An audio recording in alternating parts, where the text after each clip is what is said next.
one, we live in a generation where we don't have enough mentors in general for like when we want to, get older or initiate into manhood. That's one thing.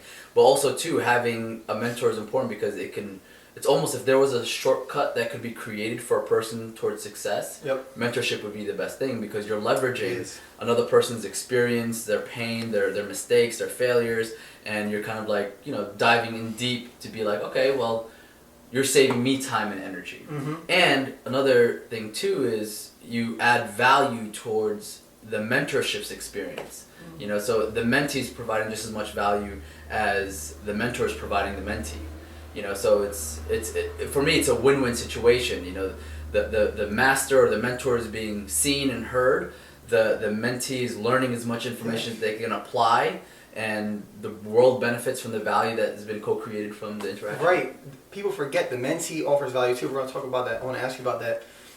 Mentees, or just people who learn from anyone, often acknowledge and honor them afterwards.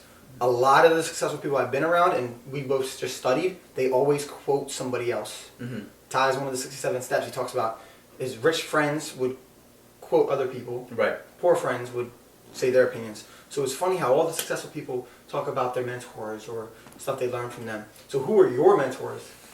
Who are my mentors? Man, I believe for me, that's in person and out of person. Yeah, I believe everyone that I meet is a mentor to some extent. They're a teacher to me in some way, shape or form. Like it's like I see mentorship as value. Period. Yep. So when you go into and you walk into any interaction or social situation, you receive some value. I see my wife as a mentor. I see my younger brothers and sisters as mentors for me. I'm as much as the student as they are the teachers, regardless of what position we're in. When I'm on stage, my audience, they're my mentors, even though I'm teaching them a few things. Elliot Hulse, you got Tony Robbins, if you want to talk about like concrete mentors, countless books, Steve Harvey. I love looking at the celebrities like The Rock, Kevin Hart, who else we got? Jamie Foxx, Oprah, big mentor of mine. I think she's phenomenal. I like when I listen to like rap or music, Drake, J. Cole. Here. I learned a lot from them. Yeah, it's like mentorship is wherever you find value. Everywhere. I've talked about that in this program, how mentorship is not just that one person. It's everywhere. You can learn from everything. So I'm glad you're a student of life and you do that. Thanks, That's man. awesome. So how did you, I know you're very close with Elliot Hulse like I am. You also, this guy I found on the YSU, Youth Speakers University, I was looking and there's this guy, Josh Shep, he seemed pretty cool. And he's your mentor. He owns the company. Yeah. How did you get into that? And how did you get him as a personal mentor? Yeah, so I just basically reached out. I sent him a huge ass email. Who is he again? Tell so Josh Ship, he's the founder of Youth Speaker University, and basically he helps aspiring speakers make an impact and an income doing what they love to do, sharing their message and what have you. So I basically reached out to him. Yeah, violated one of the laws, one of the principles, which is be brief. Yeah, so big email, and then he was brief with me in return. He's like, the only way I can help you is if you invest in my program. I'm like, that's kind of cheesy. So I invested in his coaching program, and this was, if you know my story, I was planning on becoming a doctor, realized it wasn't for me, dropped out one semester short of graduation.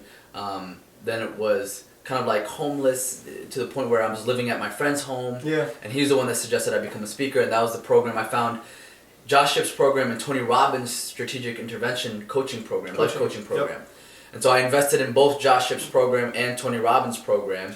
And then that's kind of like when everything took its course, I was dishing out $750 every single month for 1 year straight when I was 22 years old. Investing in yourself, that's a big way to get it. And everybody was telling me, no, you got to get a job, you got to get this, you got to do this. And I'm like, yeah, I know, but my heart's telling me to do this.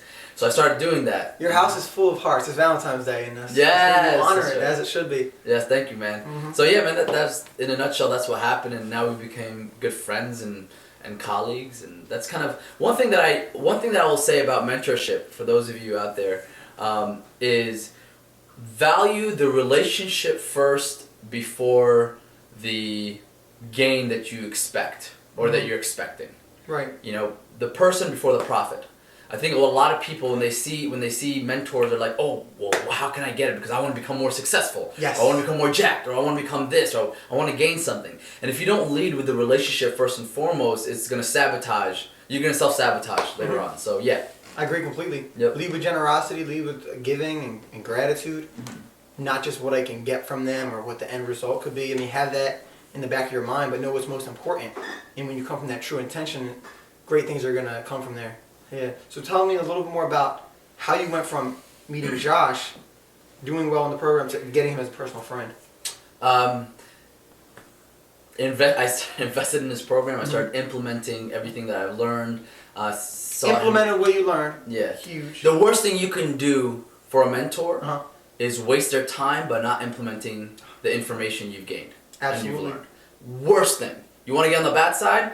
They're gonna perceive you as this guy. He's just a time leecher. He just wants some attention. Right. You know, and I'm a mentor for some people, and I'm also a mentee. So I only choose to surround myself with people who are. Tell me what turns you on and off when people want mentorship from you.